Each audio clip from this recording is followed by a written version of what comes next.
কলিজা ঠান্ডা করা একটা মিষ্টি হাসি দিয়ে যদি মায়ের কাছে সন্তান কোনো কিছুর আবদার করে তা কি ফালানো যায় বলেন তো। আসসালামু আলাইকুম, আরেকটি ব্লগে সবাইকে ওয়েলকাম। এই তো মিষ্টি হাসি দিয়ে বাবাটা আমড়া মাখানো খেতে চেয়েছে, তাই তো আর দেরি না করে চলে আসলাম আমড়া মাখানোর জন্য।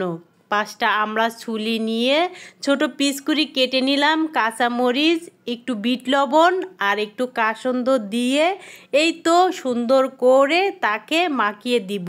তার আগে বলি, ভিডিও ভালো লাগলে পেজটাকে ফলো করবেন, চ্যানেলটাকে সাবস্ক্রাইব করবেন, একটা লাইক কমেন্ট শেয়ার করতে একদমই ভুলবেন না। সাথে একটু চিনি দিয়ে তাকে খেতে দিয়ে এই তো আমি রান্না করার জন্য চলে আসলাম। ভেন্ডি ভাজি করব, কাঁচামরিচ, পেঁয়াজ, একটু লবণ, একটু হলুদ দিয়ে তারপরে এই যে ভাজার জন্য দিয়ে দিলাম। এই তো ভাতের চাউল নিয়ে নিচ্ছি মাটির পাতিলায়। আজকে আমি মাটির পাতিলায় ভাত রান্না করব।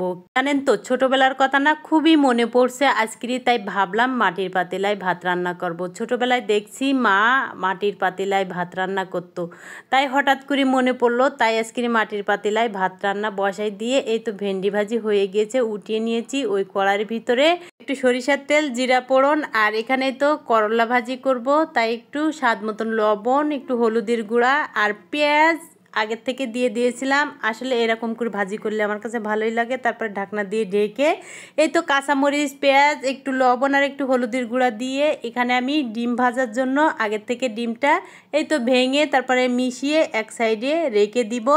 আর আজকের ভিডিওটা কিরা কোন জায়গাতে দেখছেন অবশ্যই কমেন্টে জানাবেন। যদি ভালো লাগে তাহলে একটা শেয়ার করতে ভুলবেন না। আর এই তো করলা ভাজিটা হয়ে গিয়েছে, এখন আমি নামিয়ে নিচ্ছি। তারপরে এই তো ডিমগুলা একে একে ভেজে নিব। আসলে সব সময় কিন্তু মাছ মাংস খেতে ভালো লাগে না, মাঝে মাঝে কিন্তু ভাজি ভর্তা এগুলা দিয়ে ভাত খেলে কিন্তু পেটটা ভরে যায়। আর যেহেতু আমার একটু ঠান্ডা ঠান্ডা লাগছে, এই জন্য ভাবলাম আজকেরই এটা দিয়েই ভাত খাওয়া হবে। তারপরে এই তো সব কিছু রেডি হয়ে গিয়েছে, এখন সবাই মিলে খাওয়া দাওয়া করব।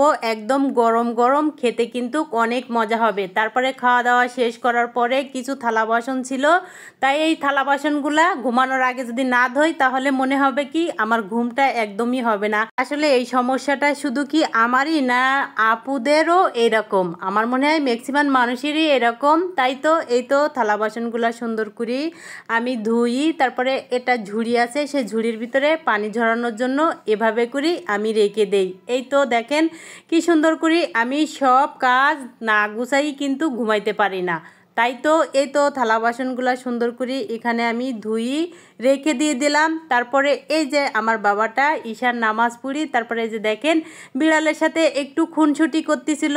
আর এই জিনিসটা দেখে আমার কাছে খুবই ভালো লাগছিল, আবার লাইলার কথাও মনে পড়ছিল। আর এই তো তাকে কি যেন বলতেছিল আর দৌড়ে দৌড়াই এই যে পলাচ্ছিল, এই জিনিসটা দেখেও খুবই ভালো লাগতেছিল। আর অনেক খেলাধুলা করতেছিল। আর আমরা এই তো আজকের ভিডিওটা এই পর্যন্ত, কেমন হয়েছে জানি না, ভুল ত্রুটি হলে প্লিজ ক্ষমার দৃষ্টিতে দেখবেন। আর পুরো ভিডিওটা দেখার জন্য অসংখ্য ধন্যবাদ। আজকের মতন বিদায় নিব, অন্য ভিডিওতে দেখা হবে। সে পর্যন্ত ভালো থাকবেন সবাইকে। আসসালামু আলাইকুম।